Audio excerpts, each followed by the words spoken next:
In Midsommar, Danny is a young woman who's in a failing relationship with her boyfriend Christian.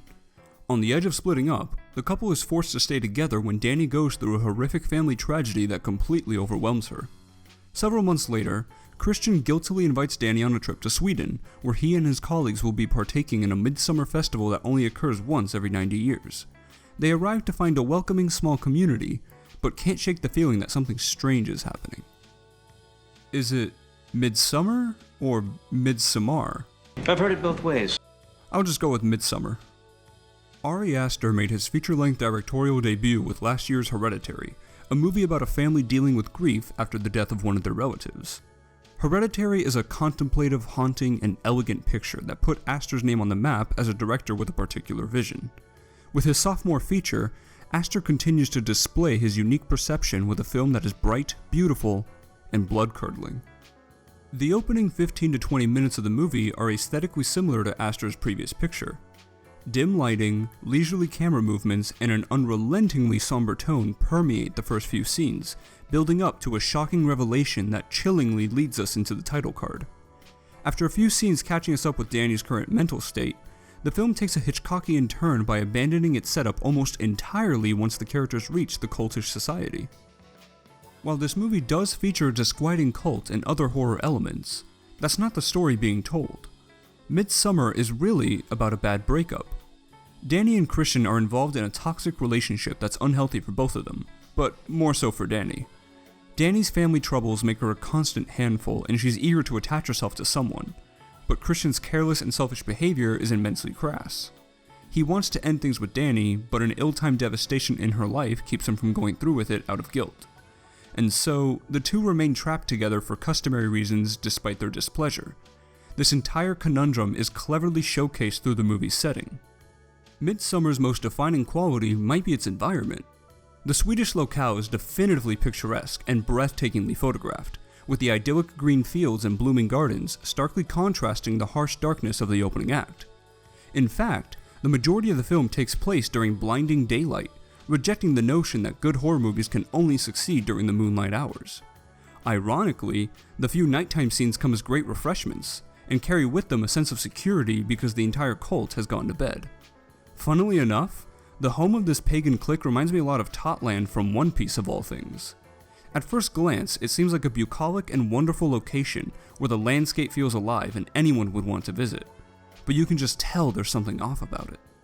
The setting is a metaphor for Danny and Christian's relationship. It seems ideal on the surface, but there are definitely troubling and terrible things hidden beneath. After experiencing some unsettling things on the vacation, Danny wants to leave, but doesn't, mirroring how she seeks escape from Christian but never acts on it. The two main characters are so dedicated to this doomed relationship, which is brilliantly illustrated when Christian tries to light Danny's birthday cake, but it just won't light.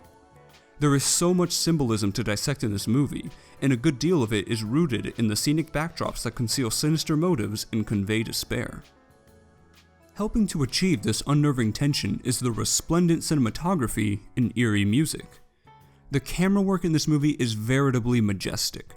There are countless extensive long takes that are not only a technical marvel, but also place the viewer under a spell and transport them into the film. The slow, deliberate movements are hypnotic, and the claustrophobic close-ups are intimate and breathless. There are many unnatural angles and reflections and inversions that are implemented to great effect.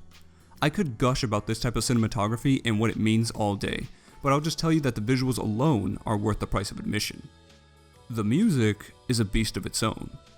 As with many cult films, you'll be treated to a plethora of creepy chants that are equal parts beauty and dismay. The tranquil vocals are haunting in the best way, successfully ominous. And the score itself deserves praise. Often accompanying the visuals is a set of appropriately out-of-tune instruments, producing melancholic melodies which establish the tone sublimely. All of this goes a long way in setting the stage for the frights to come. Indeed, if you're familiar with 1973's The Wicker Man, or most any other horror film involving a cult, then you should have a general idea of what to expect. But Aster isn't trying to frighten his audience with the unexpected. Instead, he employs the inevitable. We know the hammer is going to drop at some point, but we're not sure when, and we don't know how. And so, Midsommar becomes a tense waiting game, where the viewers essentially scare themselves with anticipation. Either 10 slaps right now in a row, or 5 slaps that can be doled out at any point from here to eternity. Ooh, you go with the 10 now. No way, why get 10 when you can get 5? Yeah, but the constant fear of knowing that at any moment you could get slapped in the face would drive you crazy. I'm gonna go with the 5 for eternity. Good call. Horrible call. Thanks, dude. I'm just going for my soda, man. Take it easy. This is gonna be fun. The frights don't come as often as you might think, however. Midsommar uses straight-up horror scenes sparingly. There are only a handful of explicitly terrifying moments, and they're spread out pretty significantly. But this only makes their eventual appearance all the more gripping and effective, and the build-up is supremely suspenseful. Oh. That's one. While I wouldn't say this film is abundant with scares, the few scary scenes are almost unspeakably gruesome and downright disturbing. The inciting incident that occurs in the opening minutes already leaves you in an uneasy state, to say the least. And that's just the warm-up round. The stuff that comes much later on in the picture is horrifying in a most mesmerizing way. You might find yourself squirming and writhing in your seat, but your eyes will be glued to the artistic display of macabre imagery, no matter how badly you try to look away. However, the true fear doesn't come from brutal murders or ghoulish monsters. Midsommar's harrowing strength comes from how it relates to reality. The film uses bone-rattling allegories to connect the main characters with the viewer, exploiting extreme discomfort as its main tool. So while it may not be the stuff of nightmares for everyone, the terrors of this movie are still extremely affecting. The film also enjoys toying with the audience through many means, most notably with tapestries and paintings that populate the backgrounds and foreshadow events to come. I highly suggest paying close attention to these, as it greatly enhances your reading of the picture. Another method the movie uses to mess with the audience is comedy. Despite its being a horror film, Midsommar is not without its jokes. The character of Mark is a constant source of laughter with his bratty remarks, but more interestingly, the film constantly blurs the lines between humor, discomfort, and fear.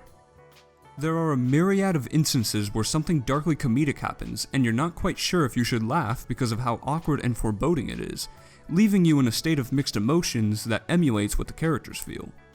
One of the best examples of this is when one of the visitors asks about the significance of the bear in the cage, and their host says, "It's just a bear," dispelling any suspicion with a funny dismissal, but simultaneously intensifying our curiosity and doubt. I would be remiss in not mentioning the cast of the picture, which is nothing short of spectacular. Jack Reynor is exceptional as Christian, imbuing him with such hard-hitting realism. Raynor's subtlety is the real key to his portrayal, however.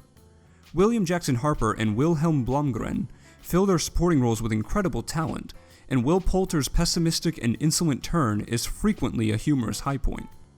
But Florence Pugh is undoubtedly the highlight of the feature, with an unfathomably sensational outing. Her performance is unbelievably compelling, as her character Danny is really put through the ringer, and Pugh passionately pours everything into it. With this powerhouse performance, which might be the best of the year, Pugh has established herself as an actress to look out for. Aster has crafted an intricate and intelligent film that challenges its audience without talking down to them. It's a movie that will grip and shake you for the full 147-minute runtime, and stay with you long after you've left the theater. The pulchritudinous imagery perfectly juxtaposes the ghastly and sickening surprises, and the picture culminates in a fervent crescendo that is deeply cathartic and petrifying. This is a spellbinding experience that should not be missed. I give Midsommar an A. My grade might increase with time, but even now, Midsommar is one of the year's best films, and you should certainly seek it out. If you were a fan of Hereditary, you'll probably like this one too, but that's enough from me. What did you think of Midsommar? Are you on board with Ari Aster's unconventional vision? Is this the best horror film of the year? Be sure to let me know in the comments section. And if you like this video, then please consider giving it a thumbs up and subscribing to my channel for similar content, as that would really help me out. See you in the next video.